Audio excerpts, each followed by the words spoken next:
balance of the Force has been shaken.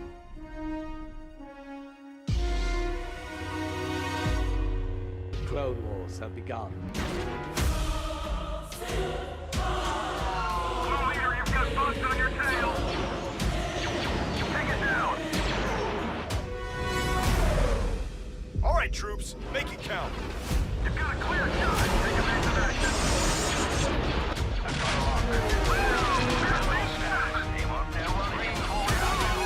Coming around! Destroy him!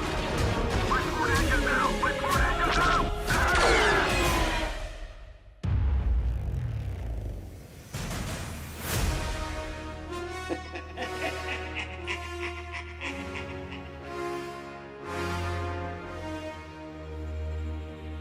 Fall of the Republic 1.1 has released and is now available from the Steam Workshop with an upload to mod database coming soon. In this video we're going to break down all of the major changes in the update, and there will be a more comprehensive text version of the patch notes provided on the Steam Workshop and in other places including Discord. If you would like to download the mod, a link to both the Steam Workshop and mod database page will be in the description here, as well as a link to an installation instructions video. 1.1 is not compatible with saves from 1.0, so if you would like to continue with a 1.0 save, please download the backup of 1.0 currently available on mod database. With 1.1 of Fall of the Republic, along with 3.1 of Thrawn's Revenge, we're largely focusing on some major back-end reworks, some of which were planned a while ago, and some of which were done to take advantage of a few changes in the January updates released for Empire at War. In that latter category, we were able to make some changes that will greatly improve performance on the galactic map, an area that we will be working on more in the future. The most obvious change you'll notice once you get in-game are the reworks to the UI designed by Sheen. On the tactical level, aside from shifting the location of the planet name and credits, it's mostly a visual change. But on the galactic level, there was more significant design reworks here, with a few important goals in mind. Unfortunately, there's a lot of ways the UI in Empire at War is limited when adding new information, so for the most part we have to rely on the text box at the top left of the screen for things like influence in our resources, along with some other relevant information. In order to make sure players are checking that information and seeing everything that they can, and to keep it all feeling more integrated, the primary information about credits and the week have also been moved to a new bar at the top of the screen. We've also put things like resources and their influence effects to the text box, which were somewhat harder to access in 1.0, directly at the top left of the screen. Make sure you still check the buttons along the left side because they contain a ton of extra handy information, including in-game documentation about weapon types, command bonuses, and a bunch of other relevant stuff that can help you plan your strategies. On the visual side, most factions will be getting a unique faceplate where possible, with the CIS's already being done for 1.1, but the Republic's faceplate isn't quite ready yet, so for now they're using the Imperial one.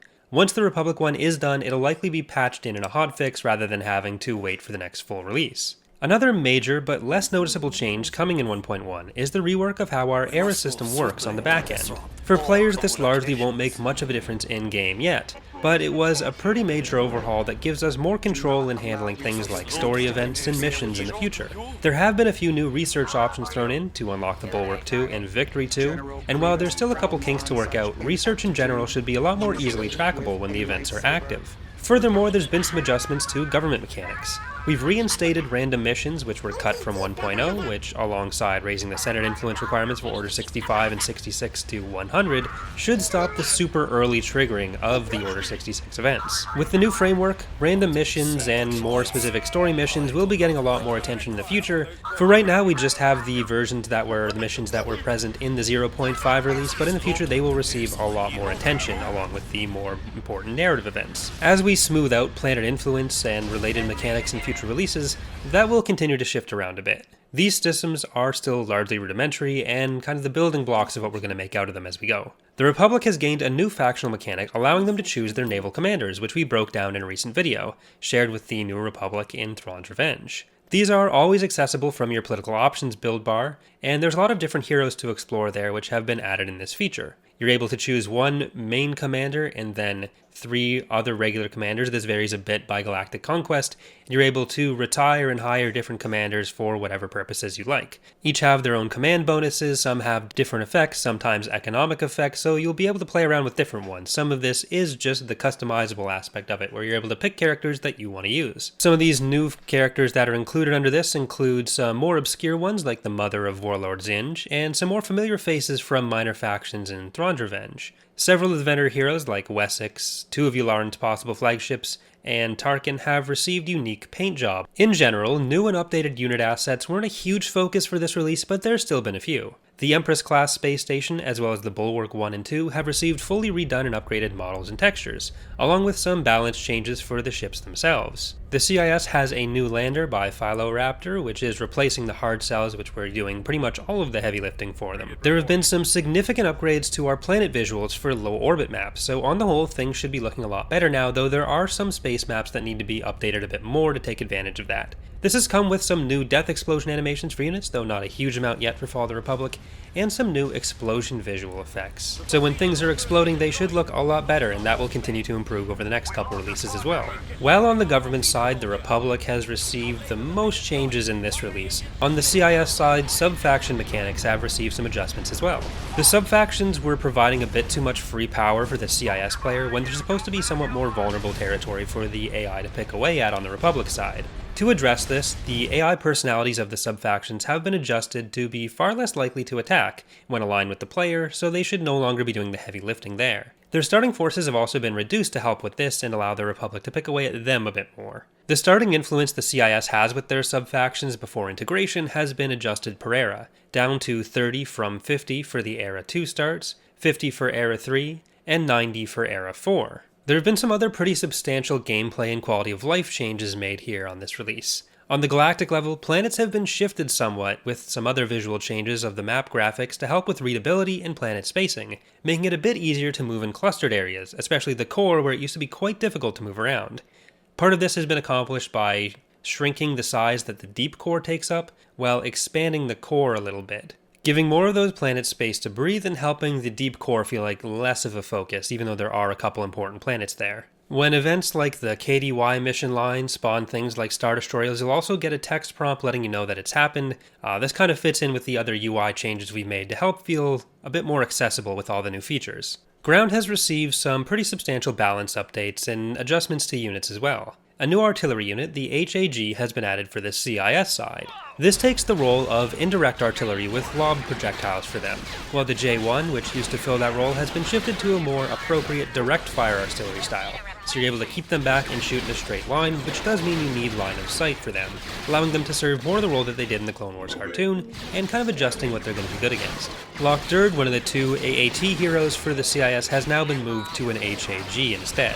Shipyards have also been given some nominal defenses, not enough to kill much, but enough to give them at least some protection against small threats. There's been some more work to refine the roles of certain units in the game with this release as well. One of the broader changes is a reduction of damage from infantry blasters against vehicle armor types by half. Before they were providing a bit too much damage, making infantry swarms somewhat too powerful, but now you should be somewhat more reliant on some of your heavy weapons for taking down large vehicles. Some units like the ATTE have been given the ability to passively heal infantry around them, making fighting in their vicinity a lot more beneficial. Hailfires for the CIS have been shifted into a more sustained damage role with higher missile output and less damage per barrage rather than the Alpha Strike, burst damage, jump in and out role that they were kind of in before. Small walkers like the ATPTs and ATRTs for the Republic are also able to help support infantry battles more by having access to infantry-only pathways. Jedi heroes on both sides have had some adjustments to make them a lot more useful. Before they were too vulnerable to large swarms of infantry. Now they should be able to wreck most infantry, but if they're taking concentrated fire from vehicles, they'll have a much harder time, so you have to choose your engagements pretty carefully with them, but in the right situations, they're able to kill a lot for you. And in some cases, they're also able to address vehicles as well.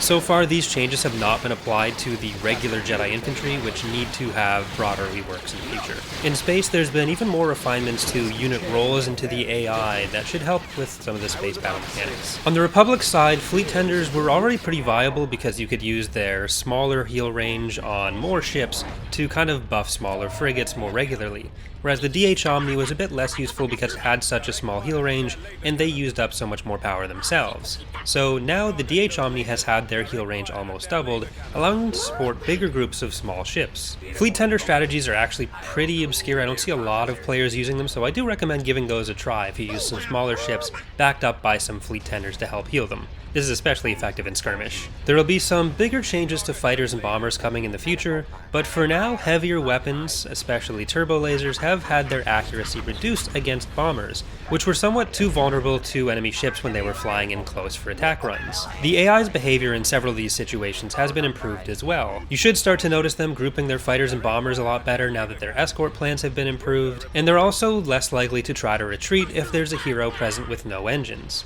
Adjustments have been made to the category maps for some squadrons in their containers, which should stop ships from trying to target them when their weapons are better suited for other targets, at least slightly more than they currently do.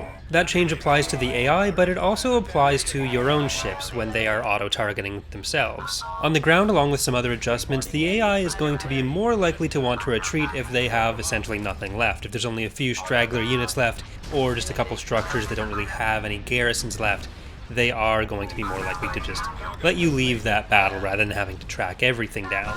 There are still some known issues with some mechanics introduced in 1.0, like the ground shield or the planetary shield stopping orbital bombardments from coming through, also failing sometimes. This is something we're going to continue to try to fix in the next version. We tried a few things for this one, but none of them were as reliable as we'd like. When it comes to you retreating, the AI should be using their interdiction mines properly now as well. This is again not an exhaustive list, so for more information please check out the patch notes on Steam, Discord, or wherever else we end up posting them. Thrawn's Revenge will be coming out soon, so we'll have another release breakdown there. These are mostly polished releases, but the upcoming Point 2 release cycle will have even more exciting stuff coming, so stay tuned for that. Thanks for watching, hope you enjoy the mod, and hope to see you next time.